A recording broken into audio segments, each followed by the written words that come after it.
Good evening, please. What are your questions? Good evening, Pavel Zdorobin, Rossiya TV channel. We are hearing more and more statements and arguments from abroad and from political scientists and officials that the conflict in Ukraine could be ended as early as next year. And everyone is wondering how.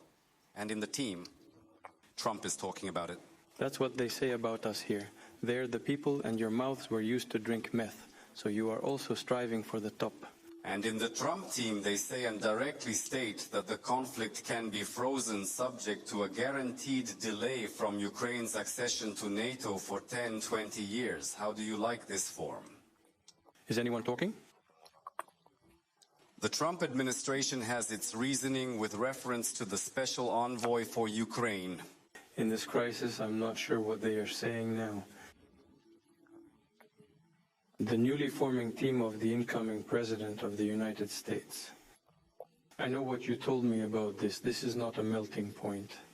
Back in 21, incumbent President Biden, he suggested that I delay exactly that. Acceptance. Ukraine and NATO for 10, 15 years.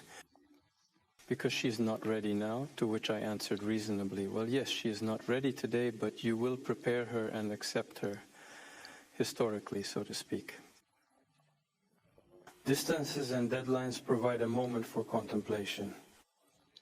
It makes no difference today, tomorrow, or in 10 years on it. In this sense, I am not familiar with these statements. The future president-elect. But if so, what is the difference between the current administration and the proposals you just mentioned make no difference? I don't know how this situation will develop further. We'll observe what attitude the president-elect will adopt towards his colleagues in the administration. Then, please, yes, please, Andrei, of course. Vladimir Vladimirovich, tell me, until the end of the year, you still expect something for yourself and, most importantly, from yourself? The question is vague. What does Yanin mean? Andrei, I don't really understand what about myself. But for example? To be honest, I'm not really expecting anything extraordinary. Perhaps with someone who is predictable and balanced, acting according to a plan. Yes. The plan for all my government actions, we, the central bank administration, coordinate all our steps among ourselves and act quite stably and predictably. Everything seems normal. We neither predict extraordinary events nor find anything unusual to be unpredictable.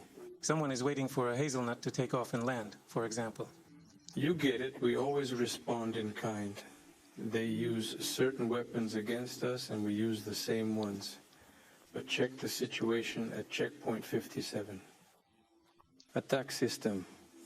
You heard what you said? It was said yesterday or the day before yesterday that the Russian army responded with a complex strike of 240-220. Weather one strike. High precision rangefinder, on the contrary. If necessary, we will see that the use of more powerful medium-range weapons is required.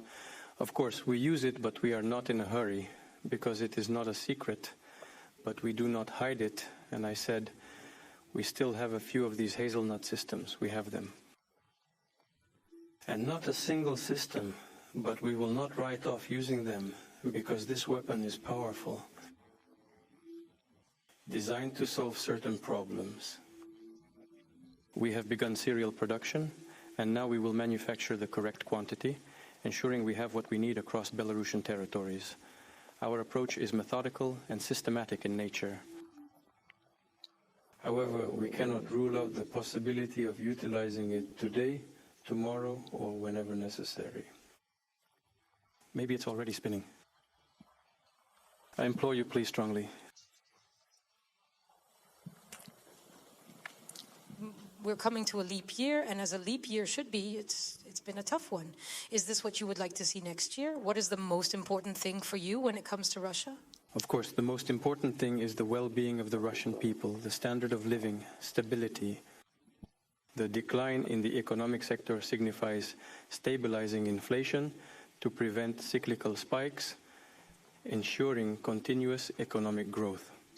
My colleagues and I have reached a consensus on all matters pertaining to this growth. We don't plan that it will be the same as this year, below 4%. Oddly enough, given the macroeconomic realities, we do not need such growth yet. Although, of course, the more the better, it would seem, but all this must happen within a framework. To maintain macroeconomic parameters, any deviation could create distortions within the economy, ultimately harming us, particularly when managing debt. Consequently, our proposals and strategies aim to prevent imbalanced macroeconomic policies. We expect further growth in the income of the population. Of course, we proceed from the fact that we will solve all problems. Special military operations are generally a task. For the sake of numbers, we will support our guys, who we are talking to you about. They fight. Do you know what? Now I will not talk about the details, but specific sections of the front. But when I'm interested, and I do it every day, both day and night, in the most literal sense, this persists here. Certain events take place in certain areas. The guys force water barriers. Somewhere they do it with the help of technical means and somewhere they don't.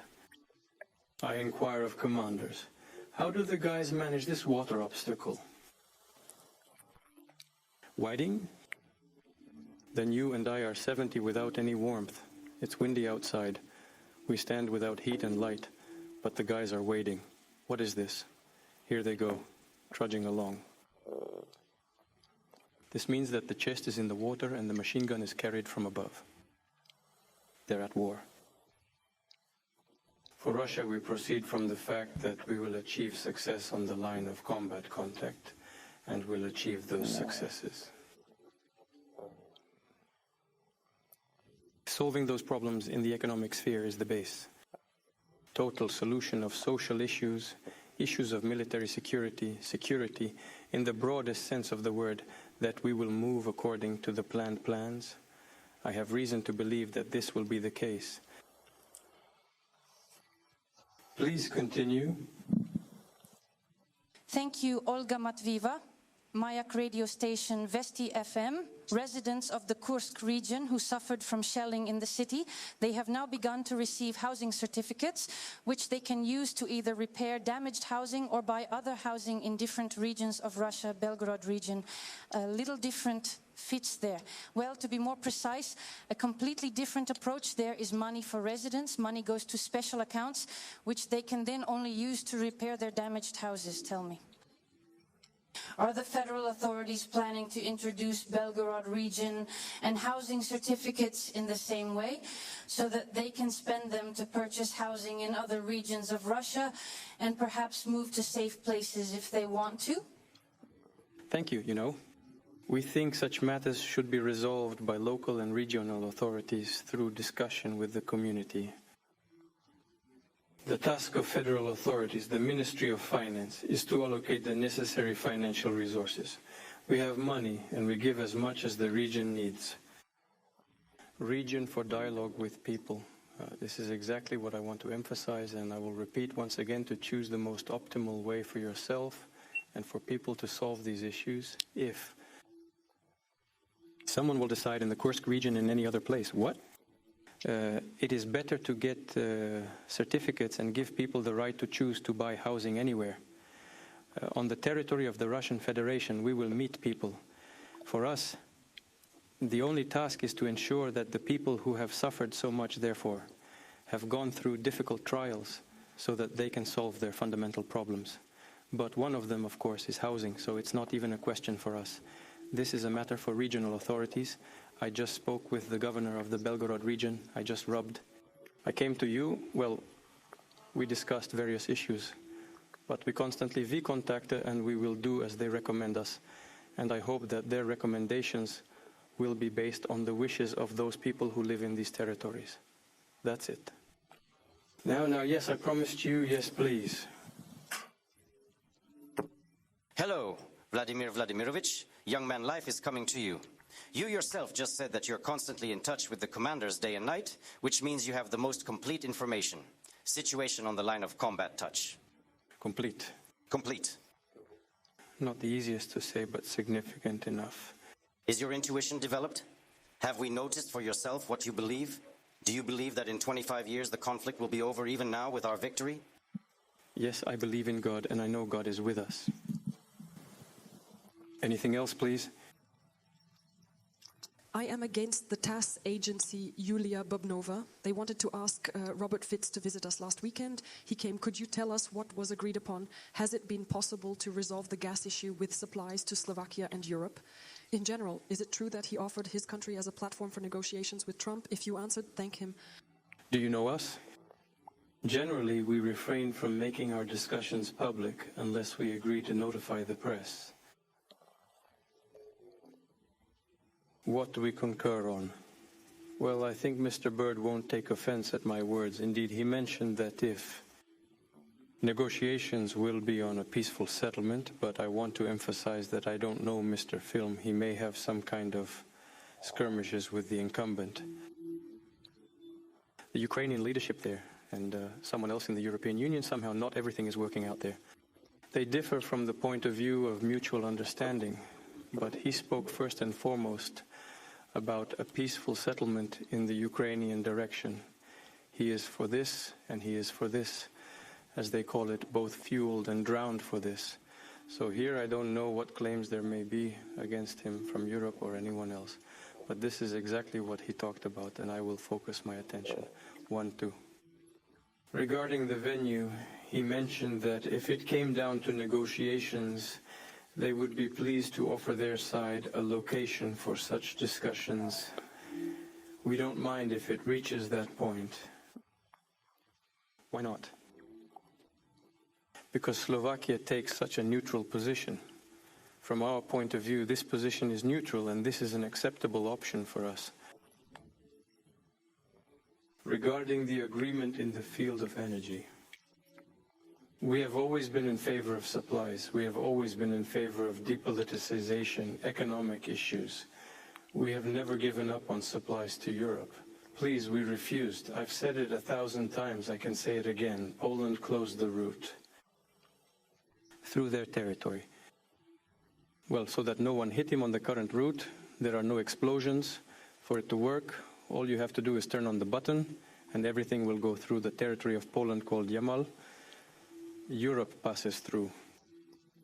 Exactly through Polish territory, please turn on tomorrow. We will supply means. Another route through the territory of Ukraine. War is war, yes, but we supplied. Regularly supplied and paid for until now. Funds for transit are available.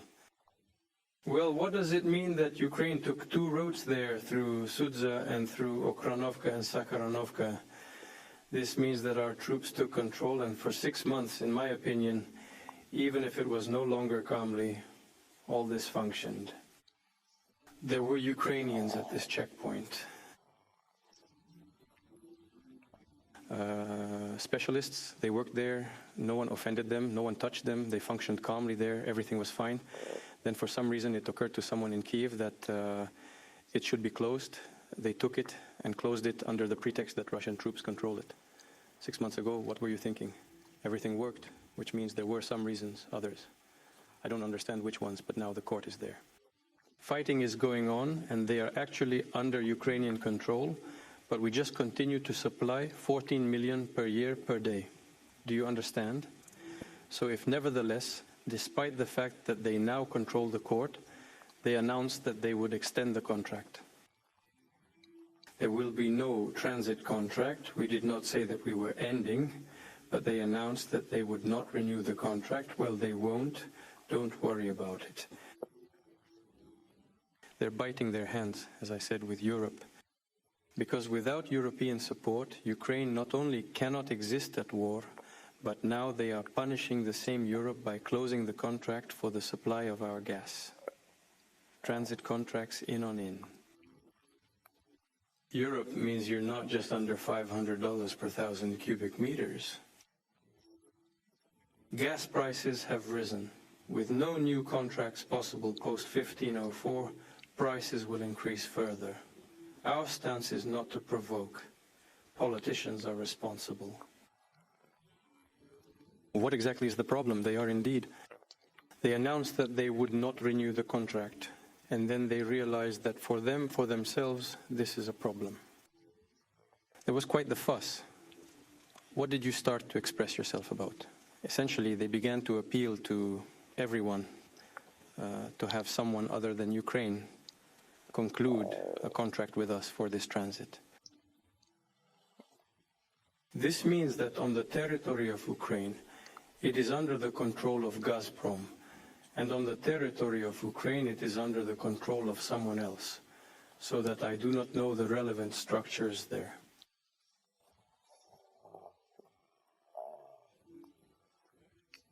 Hungary, Slovakia, Turkey, Azerbaijan have all signed a transit agreement via Ukraine, and Europe at the border with Ukraine, allowing Gazprom to resume dealing with its partners. That's the issue. Regarding Gazprom, the contracts are long-term, yes, 30, 05 for 49 years. And in order to change the situation related to transit, it is necessary to hide these contracts. This is a complicated procedure, very difficult to solve, unsolvable lobby, and in two, there is another thing. I'm telling you in such detail, but so that there is no speculation, let everyone know what we are talking about. So they shut us down. Ukraine has closed one of the routes through the territory of Ukraine for supplies to Europe through. They closed the storage. That's final. We have a contract with them, ship or pay. Either they transit or pay, and when they closed it, they then sued us, with the demand to pay for what did not transit through Ukraine. In response to Gazprom's question, are you insane? You closed the transit, didn't you? Well, yes, they closed it, but you still have to pay us. It sounds like nonsense when they say, let 3 countries transit through our territory. But they don't want to take the claim from the arbitration court. What will happen? It will turn out that you and me here, you and hundreds of more than 150 million Russian citizens will supply gas to any European country. And according to the decision of the arbitration court, in a seamless manner, the so-called money will be withdrawn to us and will not be received, and then the bill for repayment of the claim will be sent to Ukraine. Ukraine, Gazprom. Well, we can't be nonsense. We said we will supply even if it is Sakar Azerbaijani or Turkish company or Hungarian company. As for the Slovak one, well, let them take away the skill, and the court, whatever nonsense they said, no, they won't choose. Well, so on. Maybe you should shave without using our gas. We need to finish. To conclude, let's have his high-speed tie. It's such a pre-New Year. Thank you. Vladimir Vladimirovich Nikolai Ivanov, Izvestia and the Foreign Intelligence Service reported at the beginning of the week that... Don't scare us, we're already quick. What? SMS reported that Moldova could become a new hotspot on the map. The Foreign Ministry said the day before that there would be an attempt to destabilize the situation in Belarus. Naturally, with the help of the West, a naive question can be asked, but what? We need to halt these attempts to ignite our borders. Stay strong and have a happy New Year. All the best. Goodbye.